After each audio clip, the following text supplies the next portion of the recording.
You ready? I think that's about right. Okay, you can give the blessing. Okay. Good. Now is the time that we give the blessing, the acknowledgement, the rejoicing because of the beautiful, virtuous, and meritorious, generous acts that have been done today, and also because of the perfection of your good intention to come here and respectfully listen to the Dhamma and to respectfully attempt to practice meditation. All of these things are the cause of your happiness, and with the Anumodana, we rejoice in what you have done, and you also can rejoice in your own good deeds, and you can think about sharing the happiness with those who need more happiness.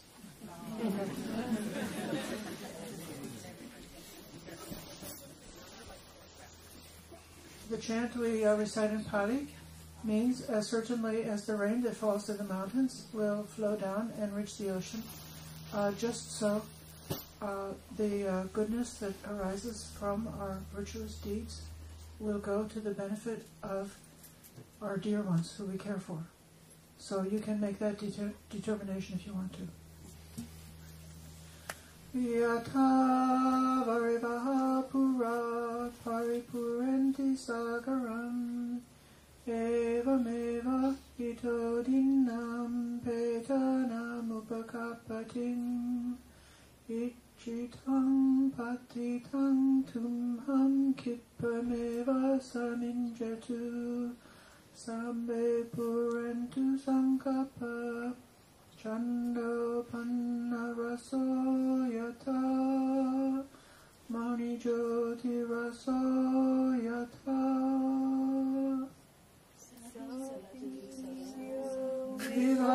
Chantu sabhavogo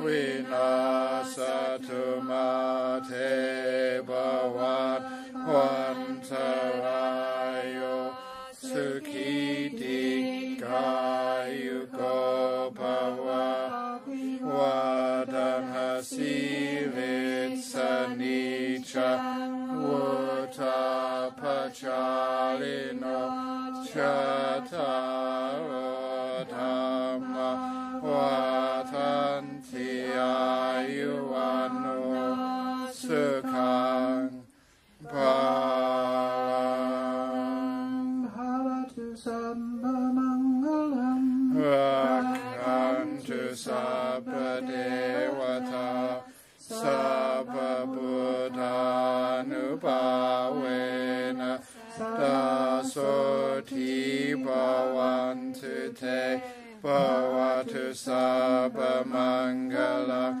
Rakhantu Sabba Devata Sabba Dhammanubhavena Sada Soti Bhavantu Te Bhavatu Sabba Mangala Rakhantu Sabba Devata Sabba Sankhanu Bhavena Sada Soti Bhavantu Te.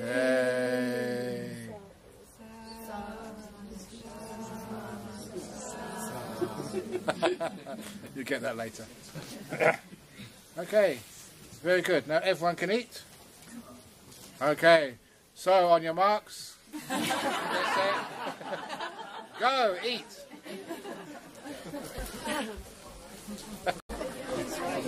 Okay. Very good. Thank you. Hope you enjoyed your lunch. Very good. Now comes the dessert. So we have some questions. And I got this tied around my neck because I can't find the clip. So the first, doesn't matter, we'll find the clip later on. So wait for people to come in. Very good. Another clip, okay. Actually, this feels quite good at the moment, so put it down here just in case. That one's free to make a noise. Another question. Here we go. The first question I have is on divorce. Since all things are impermanent and the future is so uncertain, why do we not realize this when it comes to marriage? Endlessly clinging and grasping to keep in a relationship that is not based upon unconditional love seems like a recipe for suffering. If the decision to divorce is not based on delusion, ill will, fear, or only personal desire, can't such a decision be wise, is the question. Over in Australia, we don't call it, in Buddhist circles, we don't call it divorce anymore. We call it recycling.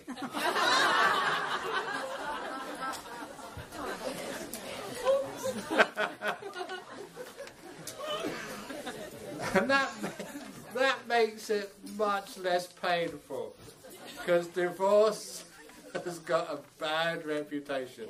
But recycling is part of nature. So you recycle your husband, recycle your wife.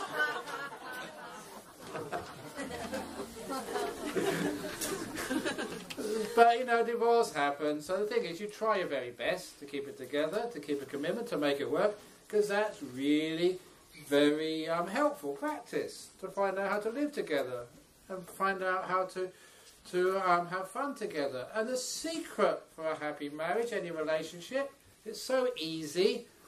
Lower your expectations. Really true. It's because we've got unrealistic expectations. That's why we suffer. You know, looking for a guy, you know, you are asking from the manhood what it can never give you. So you change one model and get another model, and they're all the same. You should know that by now. And the same with women. They're all the same. They may have a different chassis, but the engine's the same.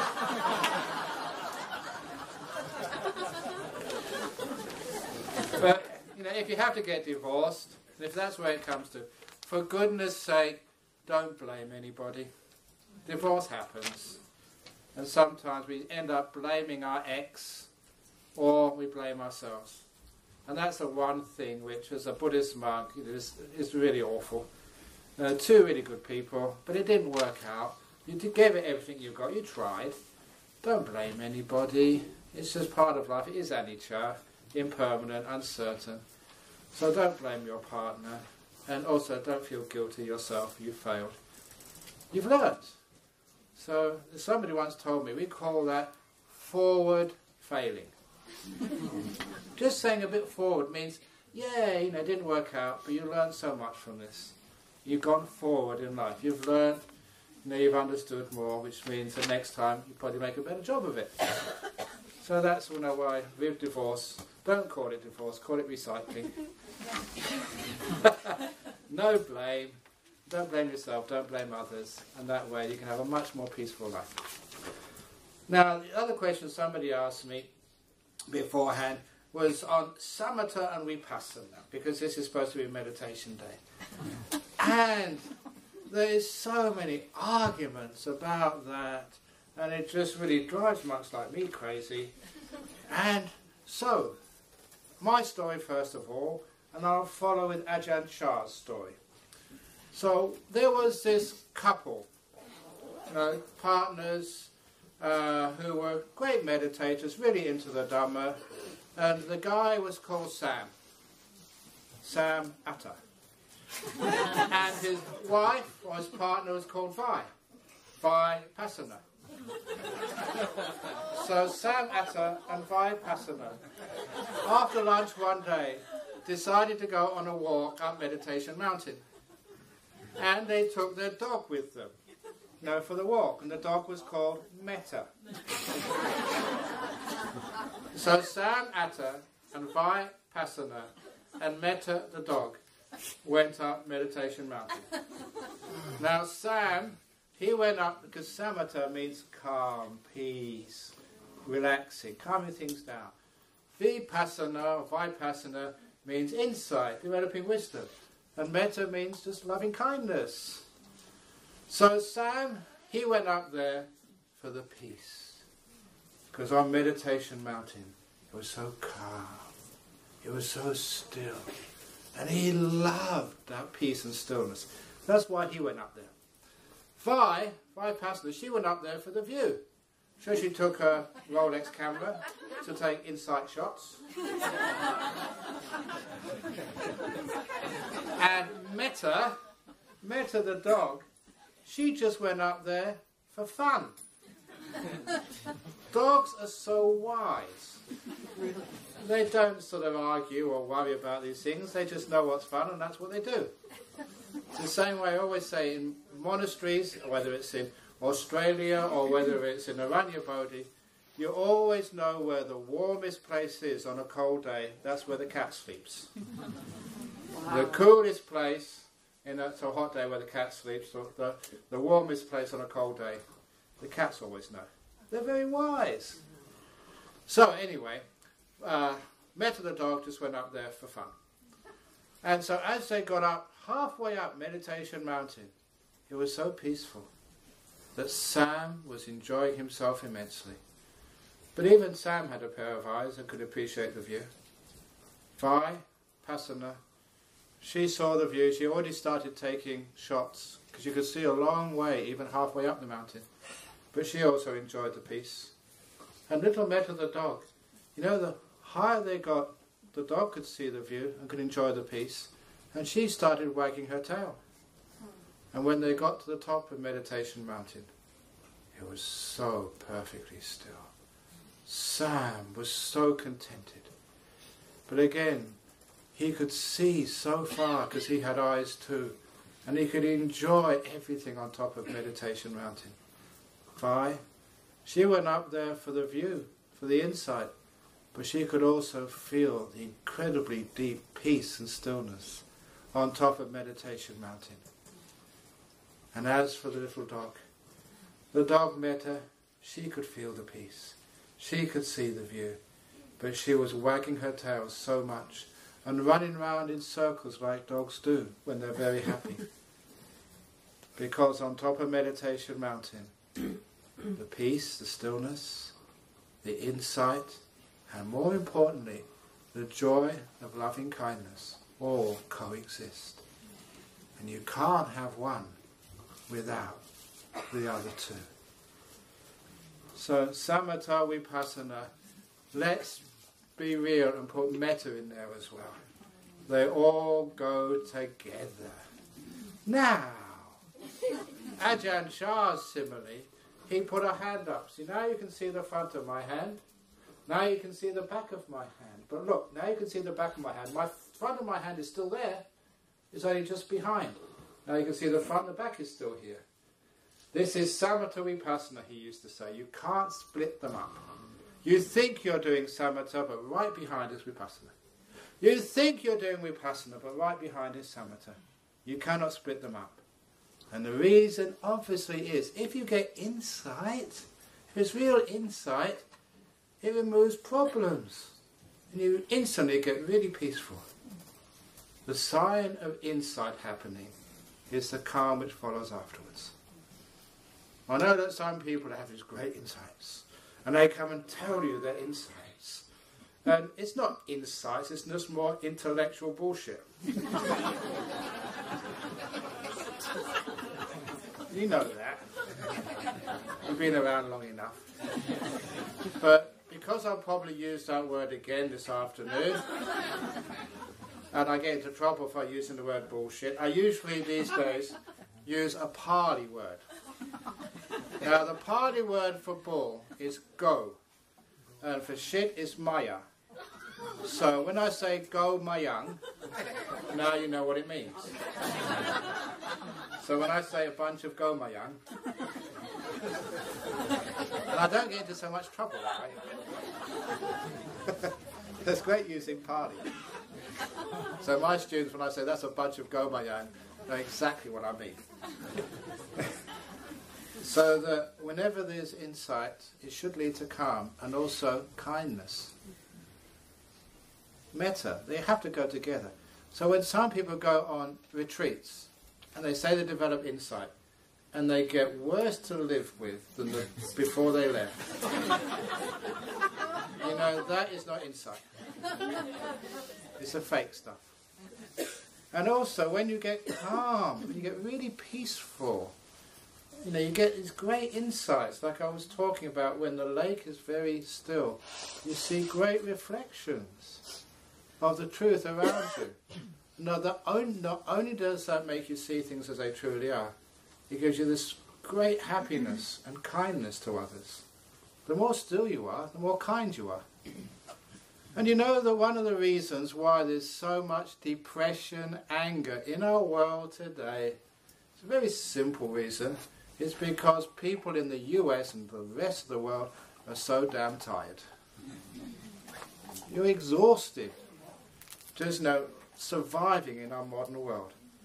And you know that a year or two ago, I gave a youth retreat over in Malaysia. Somebody else was organising it, but I was participating really full on. And this very wise person asked all the people, maybe 500, 600, 15 to 25-year-olds, what is your most difficult emotion to deal with in your life? And I should have really known what would be the most difficult emotion. I didn't at the time. I was stupid, but now I recognise this. 15 to 25-year-olds in Malaysia, the most difficult emotion they had to deal with was tiredness. As a kid, even in the United States, having to do all of the work to get on in school, get their SAT scores, go to college, at the same time having to have all the peer pressure, the guys to be cool and get a girl, the girls to look smart or beautiful or hot to get the guy. There's so much pressure on people all the time. And kids were saying the most difficult emotion to deal with was tiredness. And not just kids, everyone here. You're so tired. And because of the tiredness, a lack of rest, we have depression. Some of us get so weak with tiredness, we just have got no energy left at all. And we spiral into this hole which is very difficult to get out of. Or we get grumpy and angry, negative, simply because we're exhausted. A lot of health benefits, both mental and physical, will come if we learn how to rest more and overcome our exhaustion. We won't be so angry at the people we love and care for. We'll have more resilience. So this is what happens. Samatha is calming, relaxing. It means you don't get so upset and angry. You got naturally more loving kindness, naturally more happiness, naturally when you learn how to rest more.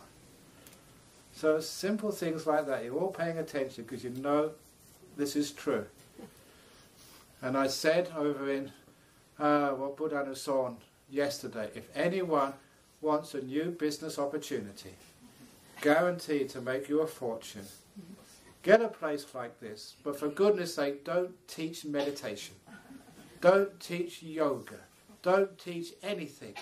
Just have your own rooms with a comfortable bed. Have a sleep retreat. Where you can sleep at any time of the day or night. No bells, no alarm clocks. Screened from any messages. You can't get internet, you can't tweet, you can't SMS, nothing can work. You just go there for 3 days just to sleep and rest. You have breakfast, lunch and dinner any old time you want. How many people would like to go to a place like that? There you go. A sleep retreat. No counsellors, no doctors, just a bed and some food.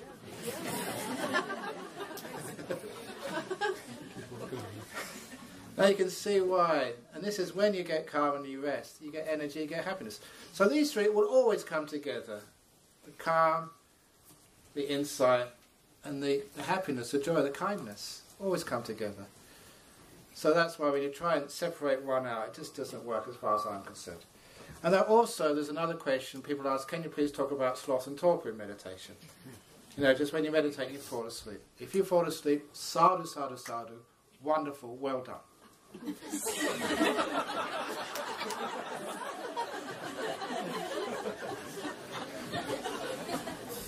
Why is it that people feel guilty of being sleepy? Are you breaking any Buddhist precept by being sleepy? You can't do anything wrong when you've got sloth and torpor. That's really good. But sloth and torpor, there's a cause for it. And the cause for it is because you're tired. You're exhausted. And you know what happens when you meditate, when you let go? Your brain is getting the message, thank God she's out of the way. Now I can catch up. This control freak is always telling me what to do. It's disappeared for a while. Basically that's what it is.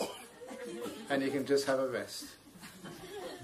And if you, I'd say it's a control freak which fights the sloth and torpor. That's why I say there's nothing wrong with it. That's why I'm encouraging it. Because when I encourage it, you allow nature to do its job. And after a little while, sloth and torpor just vanishes by itself. For years, I was struggling with sloth and torpor in Thailand. Really fighting it. Very rarely would I beat the sloth and torpor. Now, then I looked at it. Why have I got such sloth and torpor in Thailand? When I was a lay person, I didn't have such sloth and torpor, such dullness. And then I realised I was told only to sleep 4 hours a night. Oh. I managed 4.5. I couldn't get under 4.5 a night. Nothing during the daytime. And you was in a hot climate. There was no air conditioners in Thailand. It was hot, humid, in the jungle. And we were eating disgusting food. You know, if you haven't heard there's many disgusting food stories. One of the most disgusting was when, for one meal a day, nothing else, no tea or cheese or anything like that in the evening, bowl of sticky rice, glutinous rice, with a frog on top. That's all. Now, it wouldn't have been bad if there was some sauce with the frog, or some garlic, even some salt. Nothing, a boiled frog. No salt, nothing.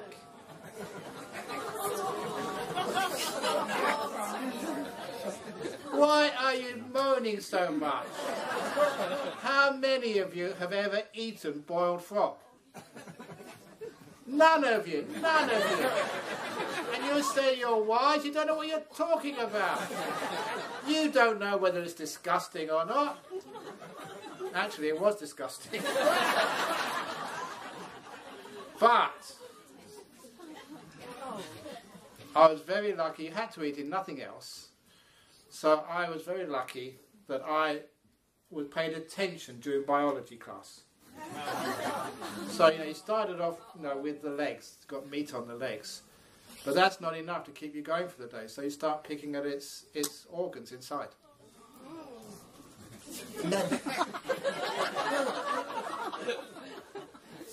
The monk sitting next to me, who Jack Cornfield knows, this guy called Babako, is now over in, I think he comes every now and again. Babako is Gordon. Boston. He's in Boston, yeah. This is him. He didn't really pay much attention when he was at school. So, he was choosing one of the organs. Absolutely true story. It was the bladder. He didn't know that. He pressed it. There was still urine in it. And the frog peed all over his rice. Now that was really gross. And after that he couldn't eat anymore. Now that's actually true. Yeah, urinated all over his rice. Anyway, so I was malnourished in a climate I wasn't used to, sleep deprived. And of course you fell asleep in the morning at 3 o'clock when you started to meditate. And I thought there was something wrong with me. I thought I wasn't putting enough effort in. And I would struggle. And I've actually got a very strong will if I want to use it, but I don't use it these days because it actually uses me much more than I use it. So I would struggle, and sometimes you'd break through the sloth and torpor. And afterwards you were so restless you couldn't stop thinking. Calm the thoughts down, and fall asleep again. And it was always between the two extremes of sloth and torpor and restlessness. And I had to find out what was going on. And I realized I was obviously tired simply because cause and effect. Not enough rest, too hot, and just not enough energy. It was nature. You can't fight nature. So what I did, after many years of fighting, I gave up. If I'm going to be sleepy, I'm going to be sleepy. I'm just letting my head go down. And because I let go, after a very short while, energy started to come back. The head lifted itself up. I had energy. And when I had energy, the sloth and torpor left very slowly, but it left. And in its place was not restlessness, but was peace. And now I know that this is explained by the two parts of the human mind. This is one way of many to describe the human mind. And this is dividing the mind into the active part, which is I call the doer, thinking, planning, reacting, initiating movements. It's a doing mind. And the other part of the mind is just the knowing mind, which receives information, can know you're tired, can know you're restless, can know the words which I'm saying without giving a counter conversation back. The passive part of mind, the knower. Call it mindfulness if you like. And I realized that most of my mental energy was focused in doing things. Fighting, struggling, making things happen, getting rid of things I didn't like. And because so much of my energy was going into doing things, that is why there was so little left for knowing. Which is why I was dull and sleepy. But once I realized that, I decided to let go of doing anything. If I was sleepy, fine, that's allowable. It didn't break any male or female monastic precepts. So I just let it be. I didn't fight it. And then it meant, because none of my mental energy was going into doing things, fighting things, controlling things, it meant all that mental energy was now free to trickle into knowing. And little by little, my knowing received energy, enough that I woke up. But it went much further than that. I continued just being still, doing nothing, stopping the energy going into doing, reacting, making things happen. And the energy continued going into knowing. Little by little, I woke up. But more than waking up, really waking up. Your mindfulness increased in energy. It increased in power. You really, really woke up. And the sign of that waking up was, it was like the lights going up in the room.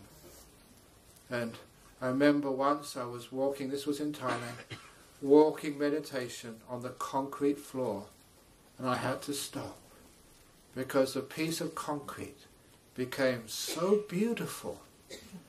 You know, the grays and the texture of the concrete was like a mountainscape. You could see everything, and I just stopped in awe of the beauty of a piece of concrete. Later on in life, I had other experiences, and I told this in Buddha-Nussona yesterday, and many of you were there, some weren't, and this is for the benefit of those who weren't there. And you all know what's coming. This was when I was teaching a meditation retreat. I was also meditating, and as I finished the meditation, I had to go to the toilet, to the restroom, to do what is called a number 2, which you all know. It's a word we use in Australia, which is also in the United States as well. So you all know what a number 2 is? Yeah, okay, good. So after finishing the number 2, I made a big mistake. I looked in the toilet bowl. Now my meditation was so hot, so incredibly powerful, that when I looked in that bowl, I could not believe what I saw. That piece of shit was beautiful. I mean, really amazing. Have you ever noticed just the way those little balls are stuck together? It wasn't like by chance. This is like it's been sculpted by a Michelangelo or a Rodin. There's some people have just got this gift of knowing perspective and just the shape and how everything comes together. And then I noticed the colours, the browns. These were really rich, not just one colour brown, there was many different shades of brown. And the way they were all distributed among this wonderful length of excrement, it was incredible to see. And it just blew my mind. How beautiful. And I'll always add that there's always a tiny bit of mucus somewhere on that, and that made it like glisten like a jewel in the bottom of the toilet bowl. And this is not just with a sense of sight. The fragrance. Now, the fragrance, it was not sort of, it was rich, it was deep. It just filled your whole nose with this explosion of scents. And wow, that was incredible to behold and to smell, to look at it, wow. And I was in there about 5 or 10 minutes going, wow, that's incredible. And honestly, I really thought, the thought passed in my mind, to take it out and show it to my friends. But, I've been training for so many years in renouncing and letting go. If I hadn't had that training, I would not have been able to do this very, very difficult act. Pressing the button and watching the most beautiful turd in the world go down the toilet. That was a tough thing to do, but I did it. Very proud of myself being able to let go. Growth story, people love hearing it. I love telling it too. But people always tell me, bring the Dharma down to earth. I can't bring it further than that. I can't get lower than that. But the interesting thing, well, it's a true story. This is what happens when mindfulness starts to increase because you're letting go and being still. Sloth and torpor just vanish. And whatever you see, it's not normal consciousness anymore. Whatever you see is beautiful, it's incredible. Just simple things like the ceiling panels. Wow. It's incredible what's going on up there. You can see happiness in any place. In places where most people miss it. This is where you get mental energy from. Now straight away you can see where depression comes from. Low mindfulness, lack of energy. You can't be happy. But a little bit of meditation, stillness, not doing things. Energy starts to come back into the knower. And you have a great time, great fun. That's why I'm happy and crack jokes. It's not on some drug. This is just mindfulness strengthened by stillness. You get really lots of energy up. And now when you do that to your meditation, you're just watching your breath. Your breath is incredibly beautiful. It's not just breathing in, breathing out. There's thousands of sensations just in one in-breath. You see them all. The baby breath, the infancy, when it just starts coming into your body. Wow. It just grows, and you can't take your eyes off it, your mental eyes off it. It's beautiful, it's delightful. And notice the delight in meditation just is a sign of how mindful you are. Really strong mindfulness is happiness, joy. When you do samatha, vipassana, metta, the dog, is always following you. You can fake samatha, you can fake vipassana, but you can't fake that dog. You're happy, you're joyful, and you're kind as well. Natural. So that's what happens. So when you have sloth and torpor, please don't fight it. Just embrace it, let it be. It's part of your life. It means you're tired, you need to sort of relax a bit more. And in my meditation retreat centre, it's far too popular. I shouldn't really say this because you're going to try and book in and you can't get in. 9-day retreats. One of the reasons we have no bell silence, because you can get up whenever you want. No bells. People know when breakfast time is. You don't need an alarm for that. And then they can come and meditate if they want, and then go back to bed again after breakfast. Have lunch. They can relax first of all. So I tell people for the first 3 days, sleep as much as you can, because you need it. And after only about 2 or 3 days, people catch up on their sleep, then they start meditating. And they have beautiful meditations, really happy, because they're not forcing it. It becomes natural. And if they do have sloth and torpor, and they come and say, I've got sloth and torpor, can you give me a technique to overcome the sloth and torpor? Yeah, I said it's called the bed. Go and have a nap. And I think, what? This is a retreat. I'm not supposed to be sleeping. You're supposed to be mindful and kind to yourself. Your body is telling you, I need a rest. So take it. Have enormous success.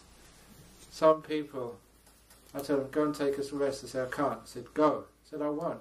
You're ordered. Get into your bed. And they have a rest, and they say, after maybe half an hour, don't set your alarm clock, take a shower, have a cup of tea or something, and then meditate.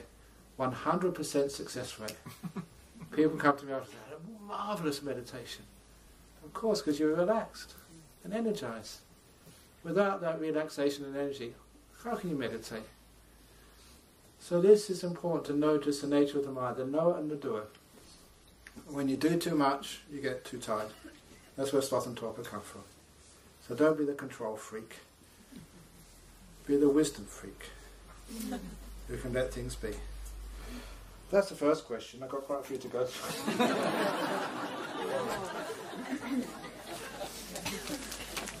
Here we go. Some people teach that pure awareness is knowing. Pure awareness or knowing is unconditional. Neither arises nor passes away. That object, sensations, feelings, thoughts, sounds, sights, etc.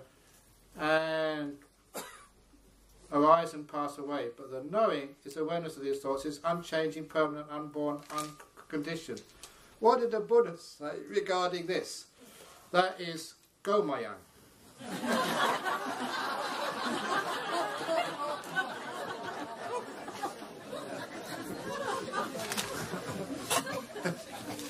Pure awareness is unconditioned. Now just mindfulness, you can see it's conditioned. It's conditioned by stillness. The more stillness you have, the more powerful is the mindfulness and awareness. It just arises and passes away.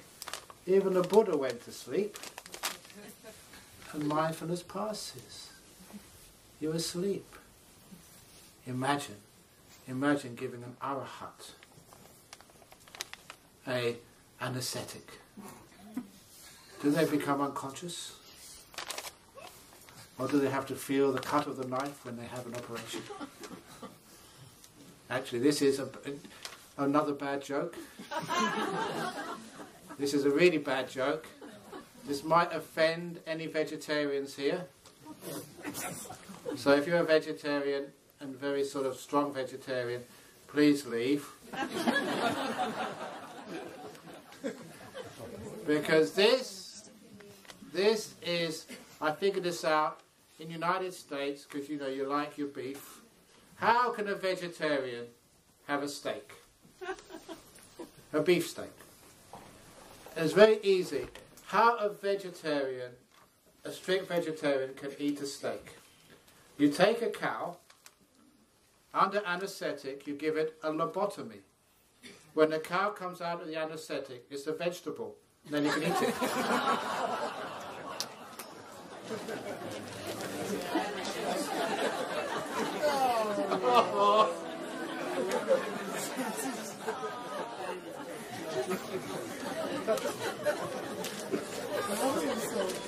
There's already people leaving. I think they're leaving to get their steak. I made that joke up.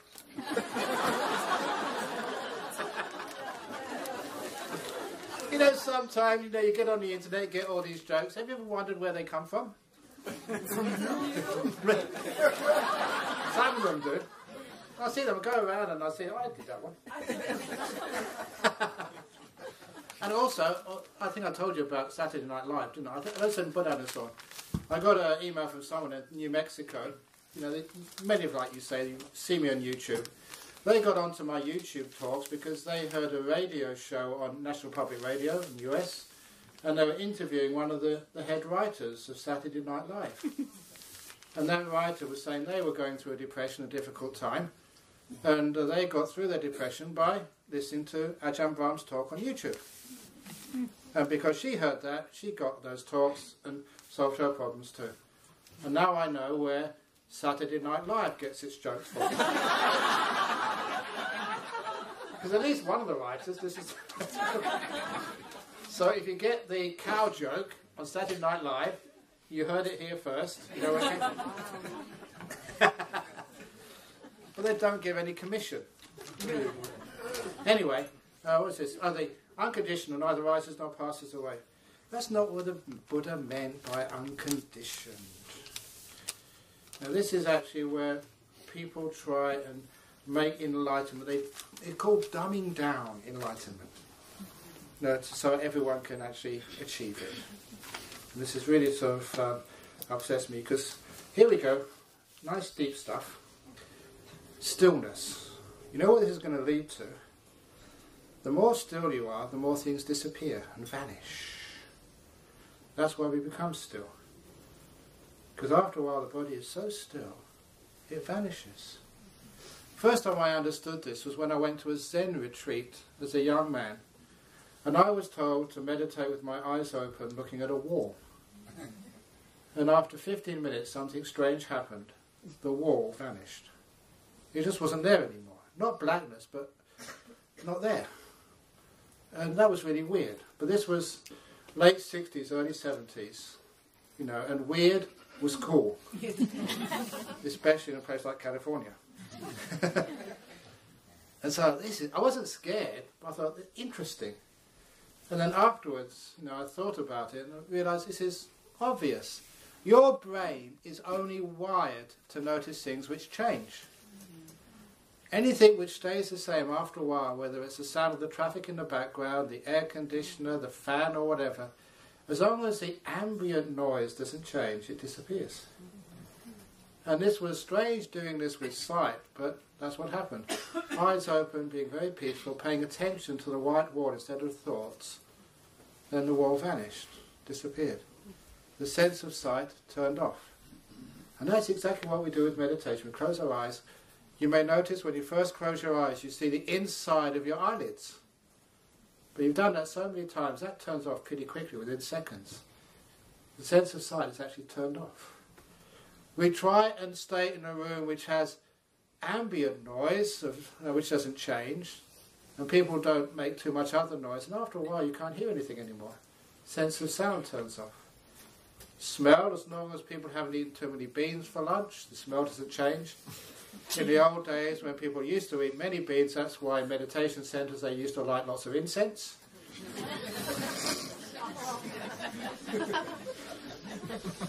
Have you ever noticed why people do these things? Have you ever noticed why if you go into a Chinese temple, people take the incense and they shake it before they put it in the bowl? Have you seen that? Yeah. You've seen that Chinese temples, they get incense, they shake it, and then they put it in the bowl. Why? And I figured out many years ago where that tradition comes from. Because in Asia, you're usually taken to the temple from the very first time by your grandmother. She takes all her grandchildren to the temple. And you follow what your grandmother does. Grandmother's got Parkinson's. So she's putting it, and you think that's what you have to do. And that's where the shaking of the incense came from.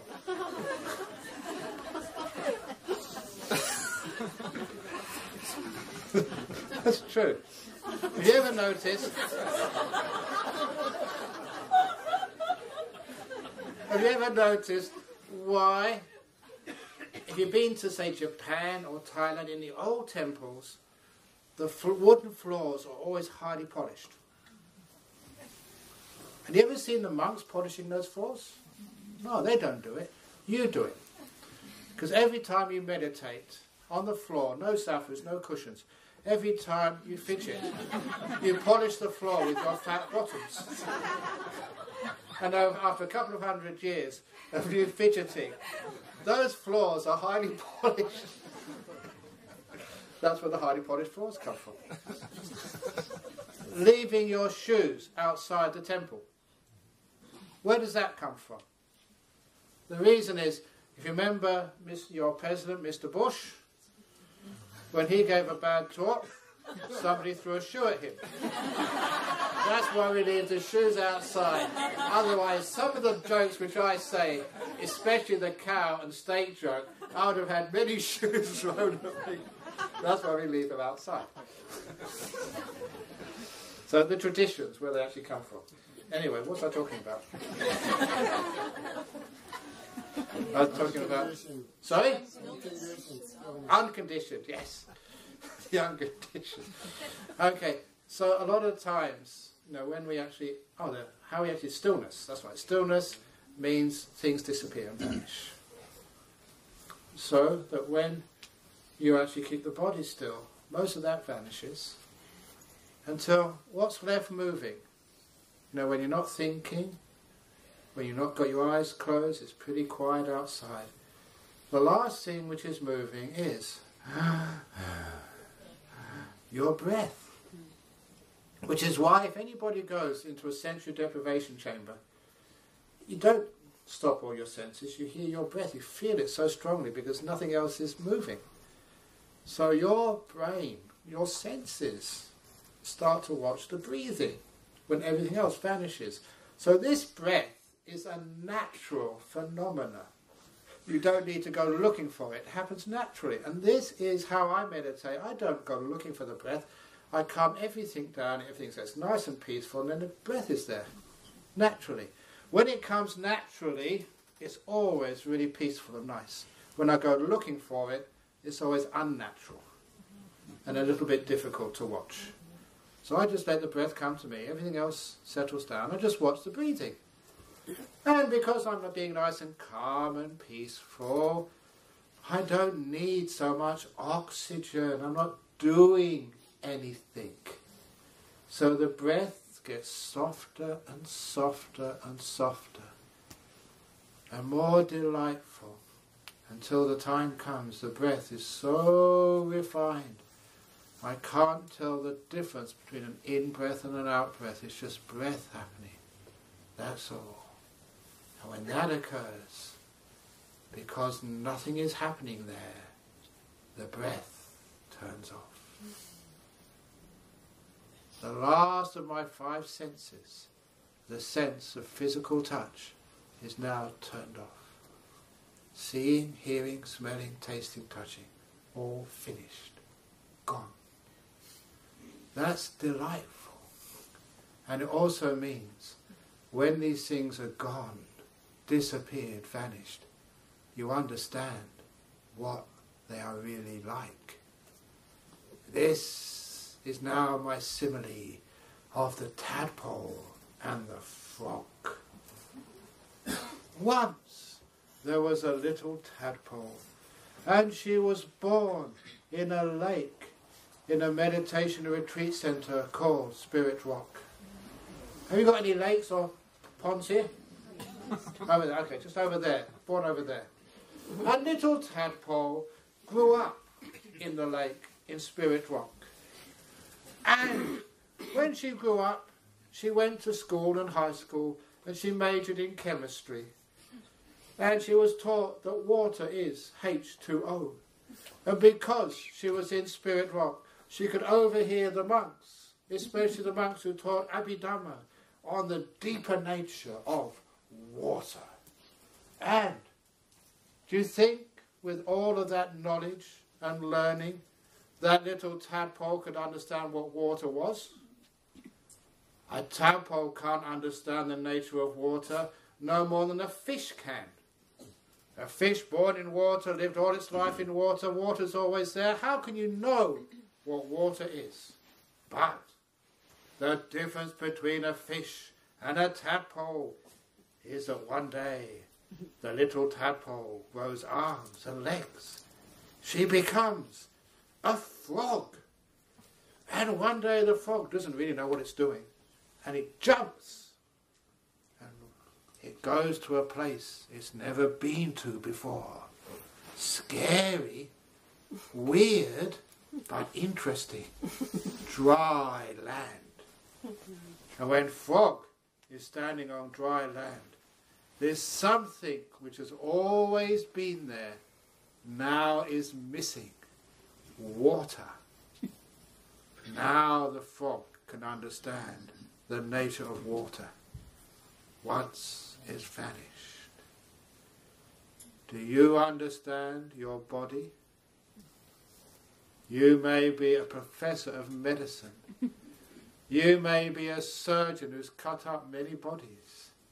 But how can you really understand the nature of this body and its 5 senses when it's been there for all your life, as long as you can remember? But at this stage of meditation, your body has vanished. It's weird. It's scary too. But now you have a chance of understanding what this body is and the 5 senses. And you know what you find out? This body sucks.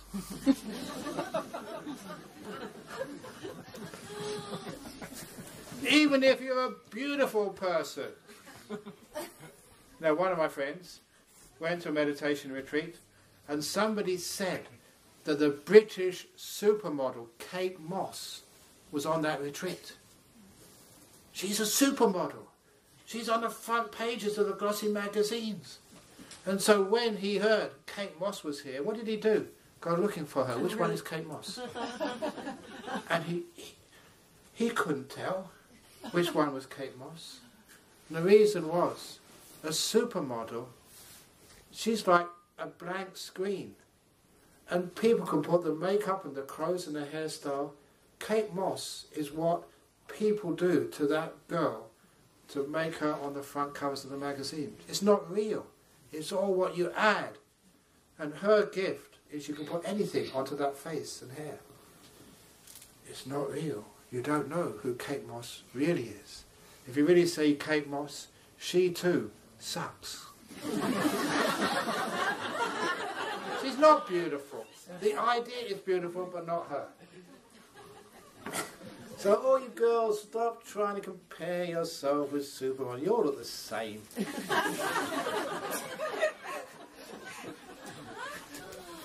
So, because of this, we learn how to just understand this body. It's not beautiful, but it's actually quite painful. Even if you're in good health, you always have to cough, scratch, go to the toilet, put food in the other end. There's no end to the demands of this body. Look, you're moving, you're scratching your lip, you're moving your hands, I'm scratching here, scratching over there. Have a look at how people can't keep the body still. Because it's always demanding your attention, even I take teas. Even me too, I'm the same. The only time you can have some peace and happiness is when your body vanishes in meditation. And when you experience the body vanishing, that's such a relief, such a happiness. Now you understand the conditioned nature of this body and how suffering it is. Now you go to the next level. Because after the body disappears, you get these beautiful lights, and then you get into these jhanas. And in these jhanas, one of the amazing things, you can see it in the first jhana, the second jhana, amazingly obvious, something else is missing, which has always been there. And it's weird that it's missing. And that is your will. Your ability to make choices. You don't always exercise your will, but it's always there for you. Whenever you want to, you can choose to get up, go, whatever. Even if you're in some sort of concentration camp, you know, you're supposed to be meditating. Still, you can fantasize. The monks don't know what you're up to. If you're having this weird sexual fantasy, or dreaming, or writing your novel, or whatever, you've got your eyes closed. We're not going to sort of get into your head and find out what you're up to. Monks who can do that, we do it once or twice, and after that, I'm not going to do that anymore. Your minds are not worth reading. But in deep meditation, you can't do anything. It's like you're frozen. The will has vanished. And this is the first time, the only time as far as I'm concerned, you can understand what the will is. That weird thing which is now gone. And quite frankly, you can't accept this, I understand this, but the will sucks big time. You cherish your will and consider it one of your fundamental freedoms. But when you really understand what it is your main torturer. Never allow you to be still, always making you move, always doubting your choices, always making you go forward in life, never giving you a rest, even in sleep sometimes, always making you do something. This is why this way of meditation, of letting go, is subversively getting underneath your will, calming it down so it disappears, so you can understand what it truly is. Now that is radical. The will, the choice, is suffering, is dukkha. Buddha said that many, many times. Now what else disappears? Your mindfulness vanishes. Consciousness, mental consciousness, starts to disappear. It reaches its peak of mindfulness, awareness, in the fourth jhana. The purity of mindfulness. It was so incredibly still. No will to disturb you. Perfectly still and peaceful. Mindfulness is at its peak there. Then what happens? The arupas, the immaterial, disappearings. Because of stillness, things vanish. The will has already vanished. What left is there to vanish? Consciousness, mindfulness. All the arupas are the mindfulness vanishing, disappearing, little by little, until there's nothing left. No perception or no perception. If that was permanent, if that was unconditional, that was unborn, that wouldn't be able to disappear. But it does. That's what these arupas are all about in deep meditation. That is not the unconditioned. That is Gomaya.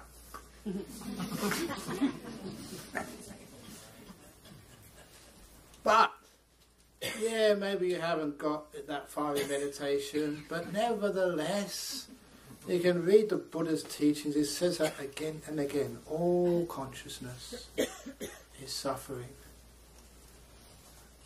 And this is just what we call wishful thinking. It sounds good, doesn't it? To merge into cosmic consciousness. Wow, that sounds good. To go to the ground of all being. That sounds cool. But, is that real? I know the ground. I know being. But the ground of all being? Sounds good, but it's actually more Gomaya. And the reason is this. When I was at school, I was interested in religion. I went to a good school, scholarships all the way. Such a good school, they had a chaplain. And I went up to see the chaplain. He was an Anglican Christian. And I said, look, I'm not criticising or anything. I just really want to know, what is God in your religion? What is it? Give me an explanation. He said something like, God is ineffable, beyond words. It is the ground of all being. It is the alpha and omega of life. It is just undescribable. And I was only 17 at the time, but I realised that was go my young. And that made no sense. To me, I heard that he didn't know what he was talking about. Then later on, when I did theoretical physics, there's one of the great physicists called Werner Heisenberg. Now, everyone knows him from the Heisenberg uncertainty principle. But he was a great physicist, and he was one of the founders of quantum physics, which is supposed to be very hard to understand. But he has this amazing quote. He said, if you really understand quantum physics, if you really understand it, you can explain it to the girl serving you a beer in the bar, and she will understand. A sign of people understanding what you're saying is that you've understood it first. So when people can't explain God to me in clear language, I get the idea they don't know what they're talking about. They're making up. Go, my young. So then, when I became a Buddhist, I went up to a monk. Nibbana, enlightenment. What is it? You know what this monk said?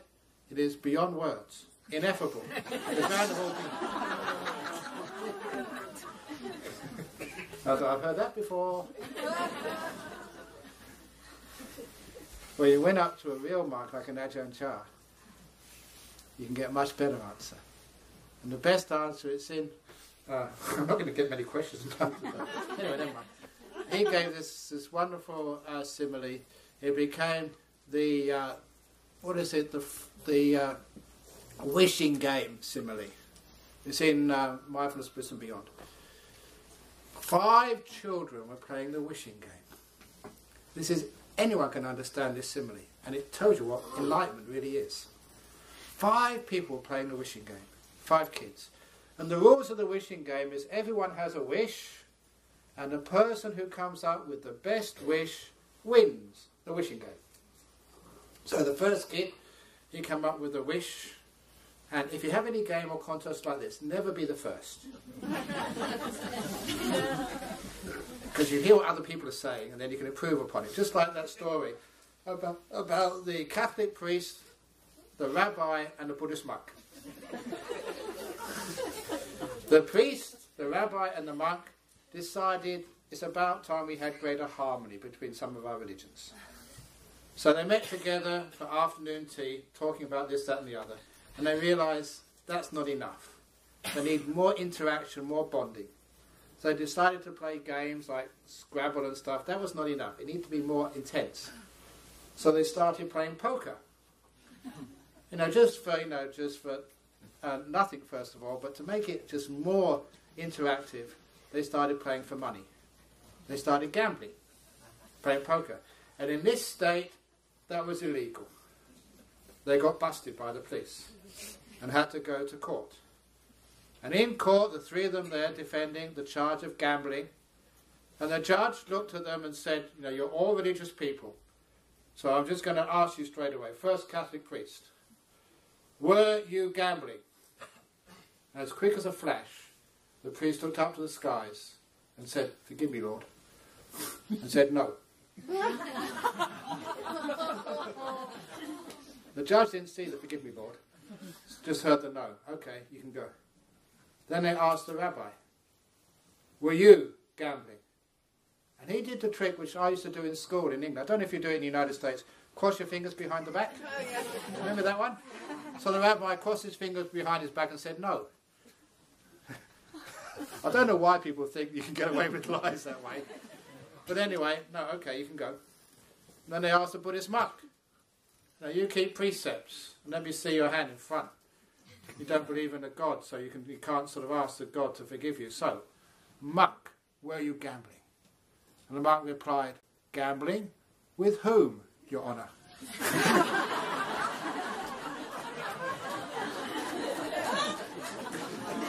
So it always pays to be the last. That was a joke, by the way. Wasn't it? So we got to the, what was it, the 5 kids. The first kid put up his hand and said, if I had a wish, I'd wish for a, was it Xbox, no, for PlayStation. Yeah, Xbox. A new Xbox, latest version. Fine. Second kid, thinking, I can do better than that. I want my own video game shop. Because if I own the shop, I can get Xboxes, iBoxes, E-box, whatever box you got. PlayStation, I don't know, I'm not a kid. 40 years ago, we didn't have that. But anyway, own video game shop. Are much better than just getting one sort of Xbox. Third kid, he was thinking, he said, no, I can do much better than that. I am going to ask for $100 billion US. That's a wish. And with $100 billion US, I'd first buy my own video game shop. The trouble with video games is my mum won't let me play them. She said I have to do my homework first. So after I bought my own video game shop, then I'll buy my own school. If I own the school and employ all the teachers, they have to give me top marks even if I don't do any homework, because I own the school. And after I graduate from the school I own, then I'll buy my own university, give myself honors degree in whatever I want, and I can spend all day, all night playing video games and my mum can't stop me. And then later on in life, when I find something else I want, with $100 billion, no one can spend that money unless they're in Congress. It will last me all my life. So that was the kid with $100 billion wish. And beat that. Now don't say 200 billion, because 100 billion means as much money as anyone can ever spend. So the fourth kid was really a genius. And he said, if I had a wish, I would wish for 3 wishes. That's a wish. For my first wish, I'll have the video game shop. For my second wish, I'll have $100 billion US. And for my third wish, I will have 3 more wishes. That way I can go on forever. Beat that. And the fourth kid, she was absolutely genius. Wise beyond her years. She said, if I had a wish, I wish I was so content I never needed a wish ever again. That's the enlightened being, the Arhat, the Buddha. And in that little story, you understand what Nirvana is, Nibbana. The fourth kid, they had the freedom of wishes. The third kid had the freedom of wealth. You know what it's like? People try and be wealthy so they can get whatever they want whenever they want it. But they find wealthy people, after a while, realise that money is not enough. They want power. That is why wealthy people now become senators and congressmen, presidents. Because they have the freedom of wishes, the freedom of desire, power. But then, the last kid doesn't have freedom of desire. They have the greatest freedom of all, the freedom from desire. Contentment. So happy you don't need any more wishes. There's enlightenment. That's Nibbana. And everyone can understand it. Not the ground of all being or other Gomayang talk. This is something everyone can understand, and it also shows how it happens. So you've got 2 choices for freedom. Is this really the land of the free, United States? Or are you controlled by so many desires and wants and wishes? And are you aspiring to have enough power, enough money, or even enough wisdom to get what you want? That's called the freedom of desire. I find it's no freedom at all. The real freedom is the freedom from desire. That's enlightenment. Now if you call that unconditioned and stuff, okay, fair enough. That's much closer. But all this other stuff is just a bunch of Gomaya. Okay, and where it actually says is, the unborn, the unchanging, the unconditioned, that is from a teaching of the Buddha, which again has been very badly translated. Number one, it's in a very obscure part of the Buddha's teachings. It's in the Khuddaka Nikaya, the miscellaneous part of the Buddha's teachings. And number two, it doesn't mean unknowing, unconditioned, unborn. The prefix A, is the professor of Sanskrit here today, the one who's following me around? She's not here. Yesterday was her last day. But okay. You can check with her. The prefix A with ajata, asankata is a privative prefix. It doesn't mean the opposite. It means that which follows afterwards is not there anymore. It says that what's coming afterwards is gone, finished, done with. It means everything which is conditioned has disappeared and vanished. Everything which was born has gone. It's the word which actually means the absence of what follows afterwards, the privative. And thereby it fits into everything else which the Buddha said about things vanishing and disappearing.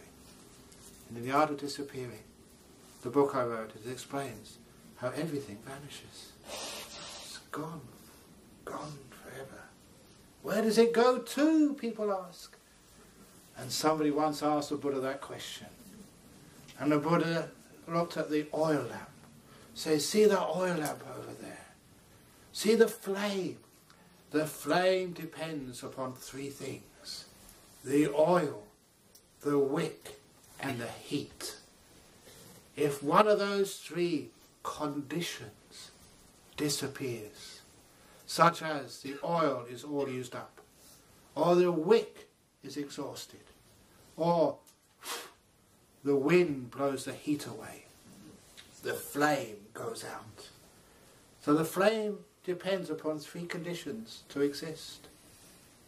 When one of those conditions is taken away, the flame disappears. And the Buddha said, where did the flame go? Did it go to the heaven of all flames, if it was a good flame, and always made lots of good karma? Did it go to the ground of all flameness? Did it go to the unburning, the unhot? No, it just goes out. Finished. Done with. Exactly, said the Buddha. So you, just a bunch of 5 khandhas, like a flame, depending on things outside of itself. When any of those things vanish, so you go as well. Where do you go? Nowhere. You're just gone. Gone, baby. Gone.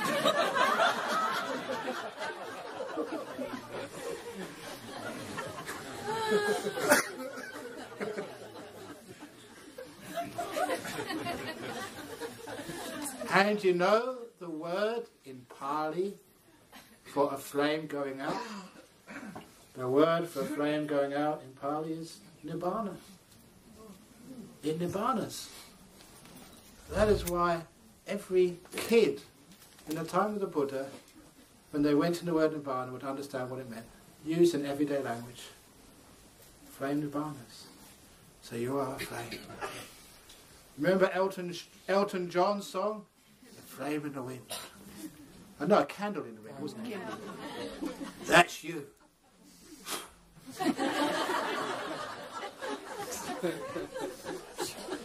Okay, that's 2 questions answered.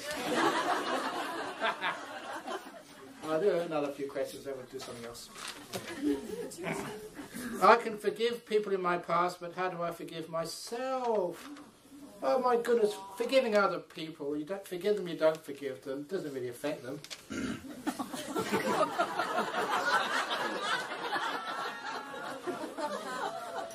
You forgive yourself, that affects you. So for goodness sake, just forgive yourself.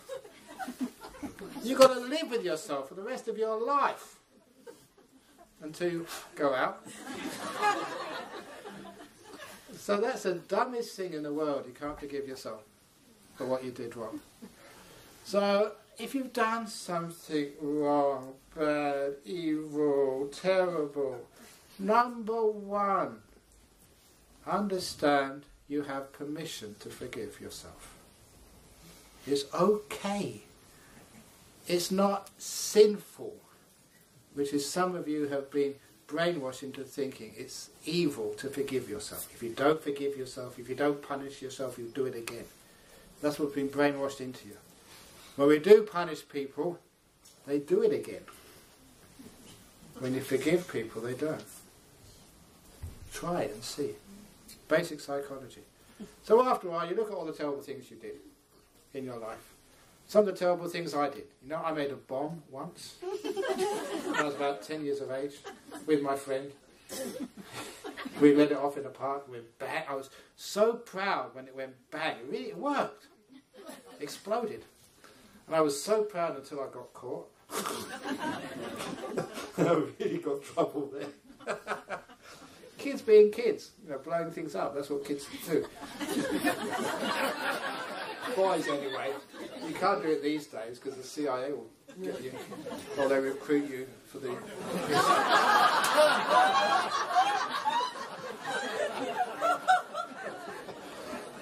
Anyway, that's the stupid things I did. I did bad things. But what do I do now? We laugh at them. So, simile of the hand. How big is my hand? You know, my hand is now so big I can't see any of you.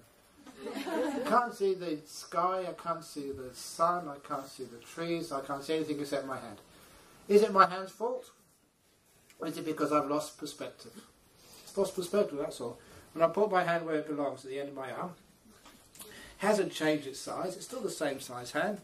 Now I've got perspective, I can see you, I can see my hand, I can see the whole of life. So all the faults which you've done in life, all those mistakes, please put them in perspective. When you put them in perspective, oh, you made a big mistake, but there's so many other good things you've done as well. Amazing, beautiful things you've done. Then you find yourself worth forgiving, which is important. First step is you're allowed to forgive. Next step is to realise you're worth forgiving. That's a hard step for many people. They think that the crime, the difficult, bad thing they've done is so bad they don't deserve to be forgiven. They just need more punishment. You deserve to be forgiven. You're really a nice person after all, underneath all of that. I've never met, and I've seen some murderers, rapists, paedophiles, people who've done some terrible, terrible things in their life. They're not terrible people. Sometimes you go into these prisons. When anyone goes into prison for the first time doing some community work, they all come out with the same comment. They're just the same as us. Of course they're the same as us. Just they got caught, we didn't. A lot of the time that's true, you know. So sometimes, you look at yourself and you realise you're worth forgiving. So first of all, you can be forgiven, you're worth forgiving, and you learn from mistakes. You grow from mistakes. So whatever mistake a person has done, you're worth forgiving. Now how do you forgive yourself? What you do is, it's okay, sloth and torpor is good. She's following my instructions. Good job. And worth forgiving, the next thing you do is, how do you forgive? And this is where I get another shit simile from. Sometimes when people say, Ajahn Brahm, you're a monk, you're a man of religion, why are you saying these words for? It's not the first time I said shit today. And the reason is, I mentioned this earlier, and you can check me up on this. This is in the Monk's Vinaya. It's also in the Arana Vibhanga Sutra, advice by the Buddha to people giving Dhamma talks. He said, wherever you go, you must always teach in the local language. You say shit, I say shit. So there we go. A person went to the temple one evening, on the way home, trod in the dog shit. Got it all over their shoes.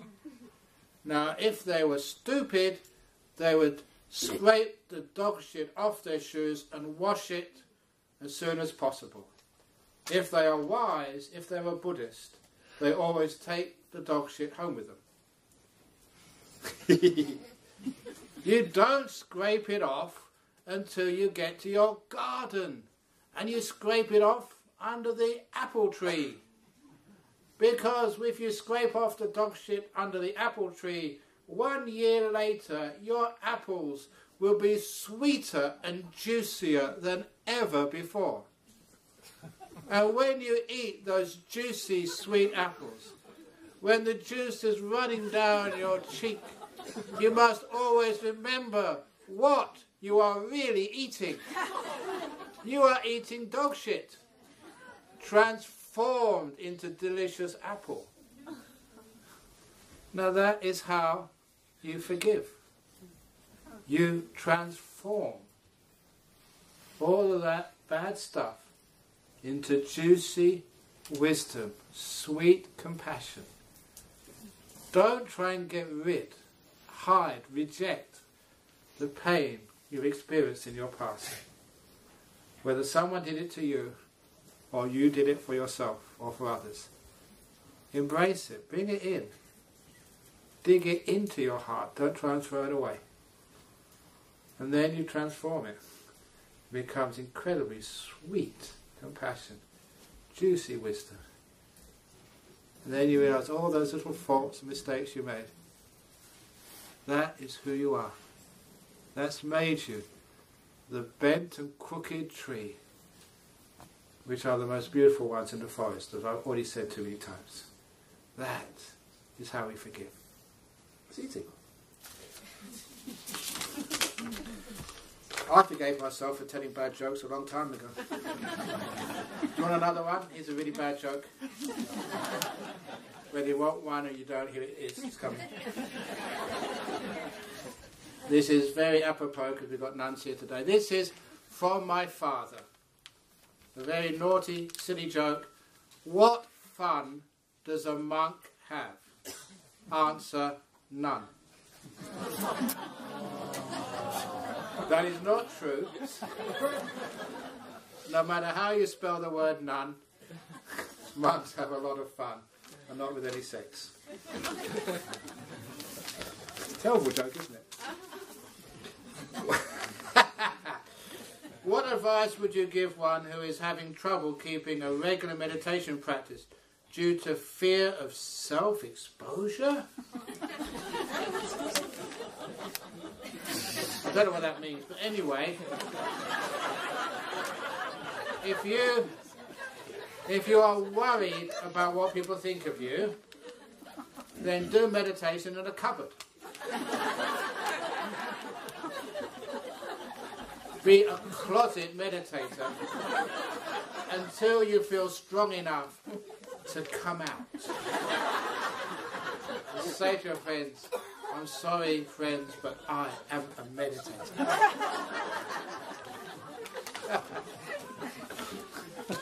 I came out a long time ago. I'm celibate. I admit it, I'm celibate. The most devious sexual preference of all. No sex. So, I don't know, keep self-exposure.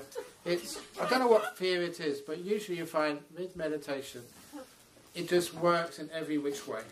And if you can meditate regularly, I was told this, I think, by Ajahn Brahm a long time ago. I don't know if it's true, but he said it was true.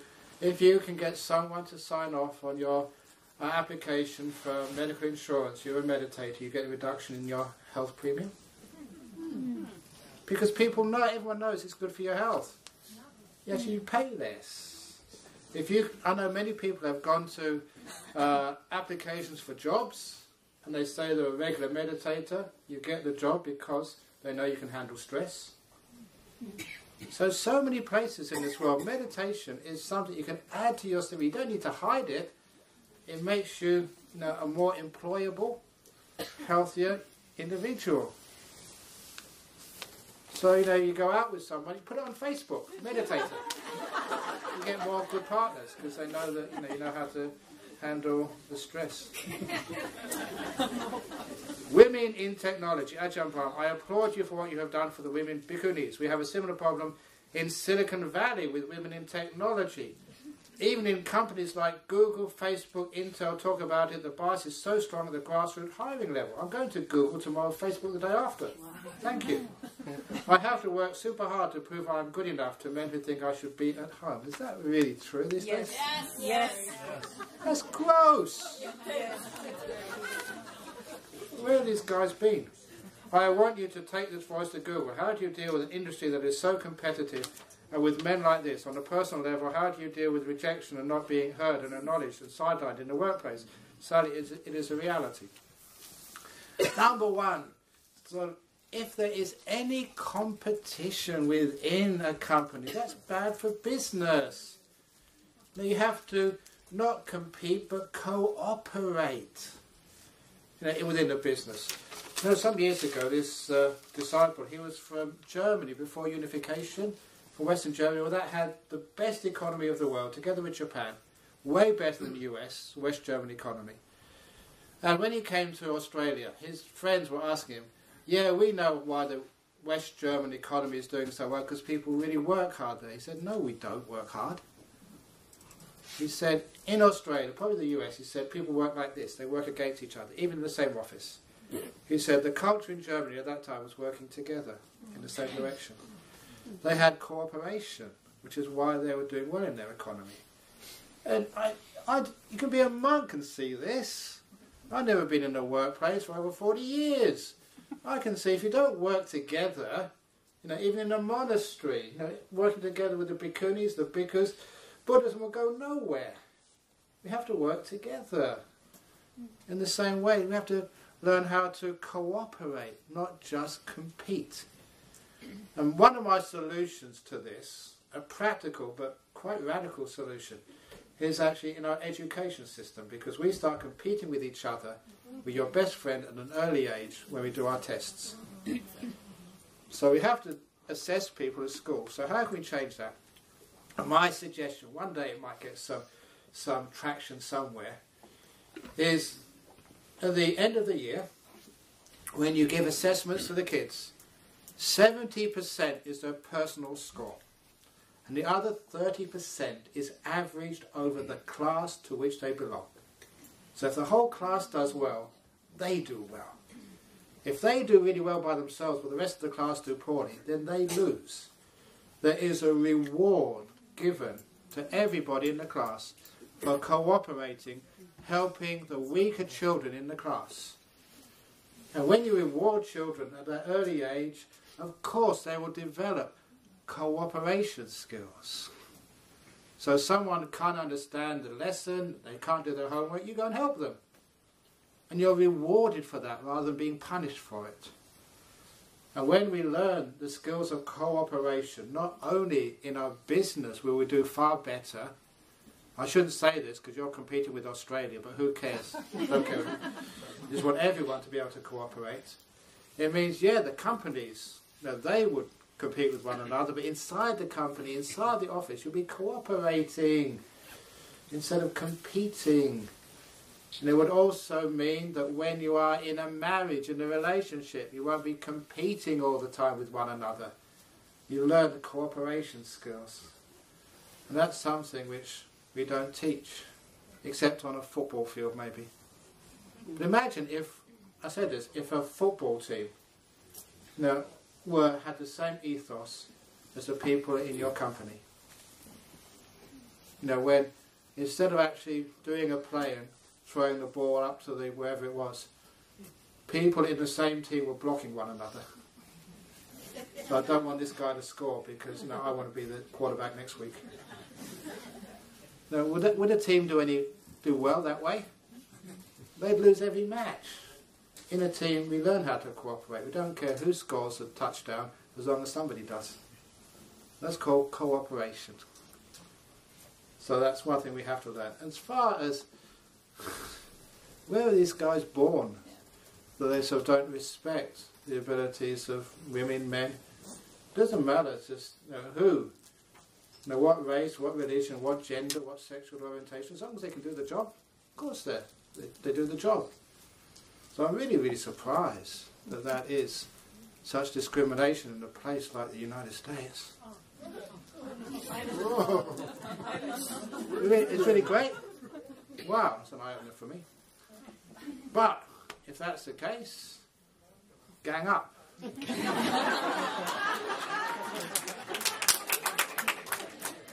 What power do you have? Okay, every woman in Google, no sex with your husband for a week, 2 weeks, I don't know, 3 weeks, until things change. Affirmative action. Because you know that's the only way to do things, sometimes affirmative action instead of argument. Because when I went to see the gay and lesbian transgender lobby, there's this great story from Tasmania in Australia. It was the last state which criminalised gay sex, consensual.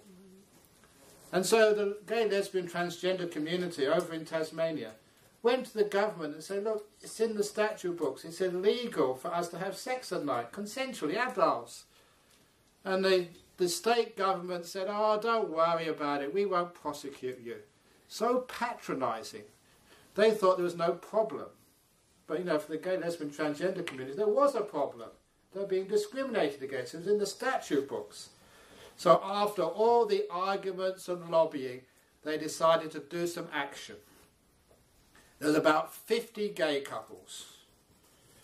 They made an agreement that on the same night they would have as much sex as they possibly could. And they wrote it all down in detail, what they did that night. And the following morning, they handed themselves in to the police, with all the media in tow. And the police had no choice. They committed a crime. Consensual gay sex was a crime. They handed themselves in. The police had no choice except to charge them and put them into jail. And all the media obviously saw this. 50 couples, really good people, were put in jail because they committed a crime. They admitted it. Within 3 days, the state government was so embarrassed they changed the law. That's actually how they changed that law. By deliberately breaking it and showing what a stupid law it was. So sometimes that's what we have to do. That's what I did with the nuns. Break what I was told to do to show how stupid it was for not having bhikkhunis allowed in our tradition. So we break that law. So I don't know exactly what initiative you can do in Google, but me talking to people, someone else talking, it doesn't work. Do something. I don't know what. Embarrass. Because no, I didn't know that. Put sort of in Google every time, can you hack the system? Oh, I shouldn't say this. Because every time I use Google, you have this, whatever it is, and put in there someone, there is sexual discrimination in Google. So every time somebody sort of logs into Google, they see.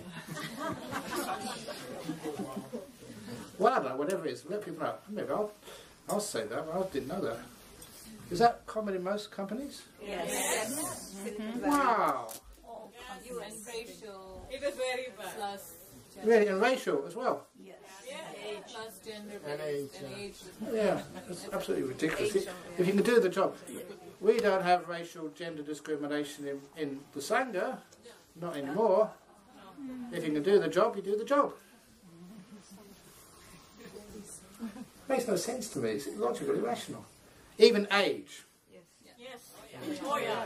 Big time. Every year. In the Sangha. In the Sangha, the monks, the monastics, in the time of the Buddha, there was one man. He became a monk at the age of 120. He was ordained as a monk. A couple of months later, he became fully enlightened. A couple of months later, he passed away. It's called leaving it to the last minute. But he still did it. How old is this nun? How old are you? 80. 80! Yeah. 80 to 80.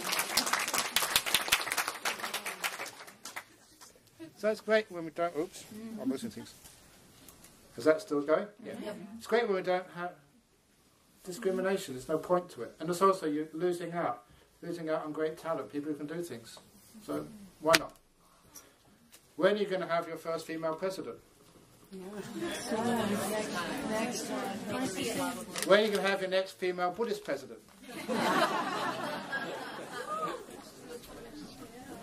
Why not?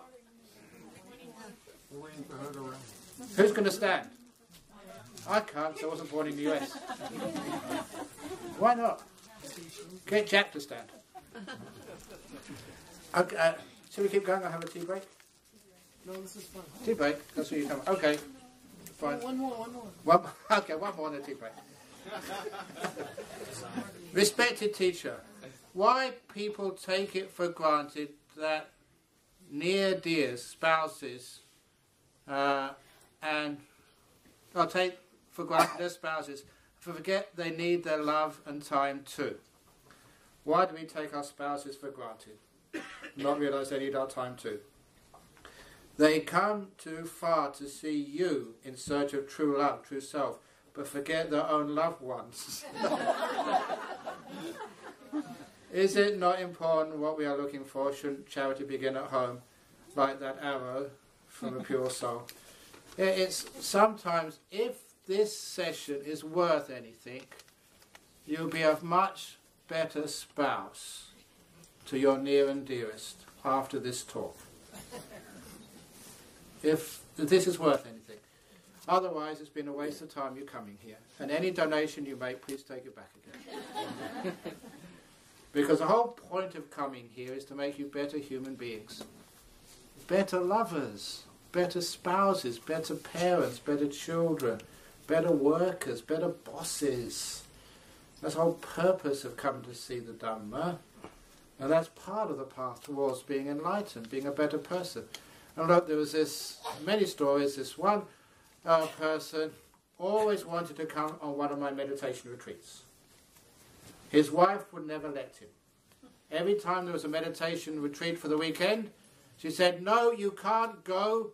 You have to do all of those chores I gave you. It's too busy."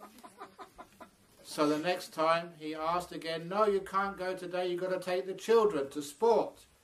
The next time, "No, you can't go. We've got all this shopping to do." "No, you can't go. Mother is coming."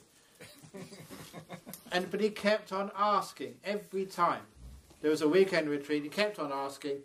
And one day his wife was so fed up with him when he asked to go on a weekend meditation retreat. She said, "Okay, you go. You leave me with the shopping, the cleaning and the kids. You just go." And he did. But what happened next, he told me. After he'd been on a meditation retreat for the weekend, when he came back home, he was such a beautiful, sensitive, kind husband. His wife saw the difference, and it was such a wonderful change on her husband that when it came, this is absolutely a true story, when it came time for the next retreat, he didn't even need to ask. She gave him the money and sent him off. Sometimes people come for an evening meditation, and during the week they said, "I was so tired coming from work. I didn't want to come to meditation tonight, but my kid told me to go." And I asked my kid, "No, I feel tired. Mummy's tired." "No, Mummy, you must go to meditation." "But I don't feel like it." "Mummy, you must go." "Why, darling?" "Because you're a much nicer mummy when you come back from meditation." That's what happens. So whatever you hear here should actually enhance your relationship. So you don't take spouses for granted. And remember, Emperor's 3 questions. Said that yesterday. It's in the Dung book, one of the greatest stories, and basically all you need for life, for meditation, for everything. When is the most important time? Now. Who is the most important person? One in front of you. Not yourself. The one right in front of you is the most important person. And the most important thing to do? Care. So when you go home and your spouse is right in front of them, they are important. Please give them that importance. You know what it's like? You know, sometimes some of you come and talk to me. And this is one of my trainings. Whoever it is comes and talk to me. A silly question, a deep question, I don't care. You, to me, are the most important person in the world when you're talking to me. And I think many of you feel that. You're given importance. You're the most important person in the world to me right now. No, you are, sorry.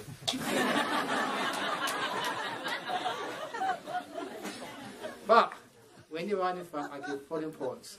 How many of you, with your spouse, you know, you want to say something, you need to talk, and they say, "Oh, we'll do it later." That really sucks. They're not giving you importance. That's taking you for granted. So sometimes when you see someone, you may be really tired, but still, they're right in front of you. They need to talk. Give them that importance. Yes, darling. And listen. When you give things importance, you're caring for the relationship. And then you find people realise you're listening, that they're being given importance.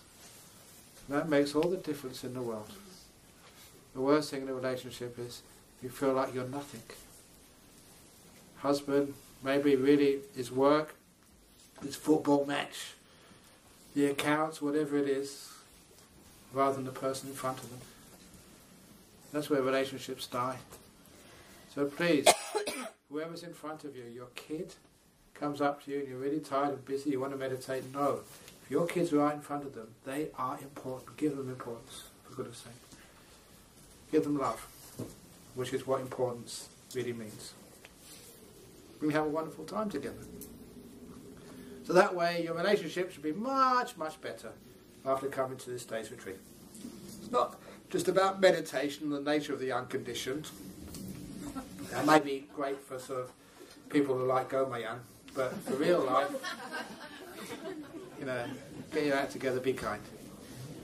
Okay, now we're going to have a tea break. Before we have a tea break, we're going to have a little commercial for the Dhammadharini project. Because that's the reason I am here. If you're grateful for me being here, it's because of these nuns. They're having a hard time financially, getting a monastery together, getting a wall so they can throw some shit over it every now and again.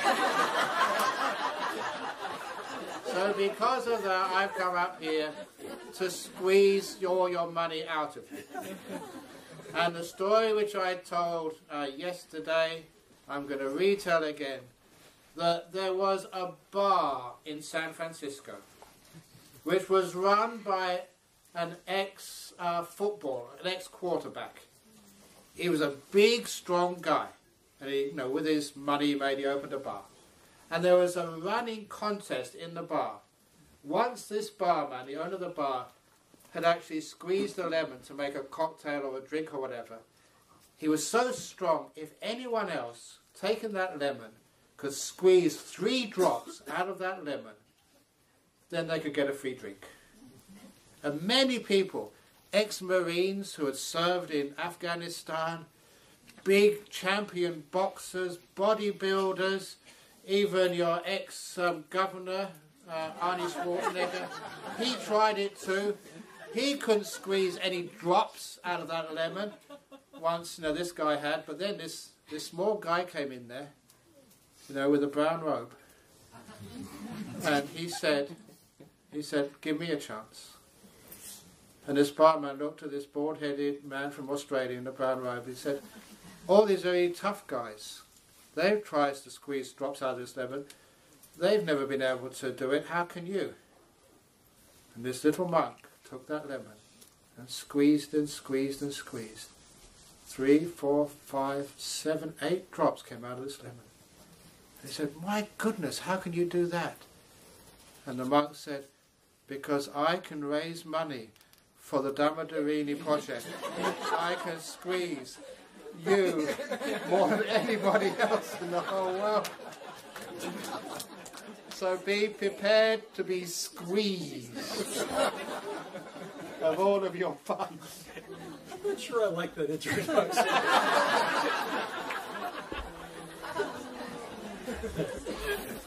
Actually, the joke I heard, it was a small guy in a suit, And they say, how can you squeeze all that lemon? He said, because I work for the IRS. Go on.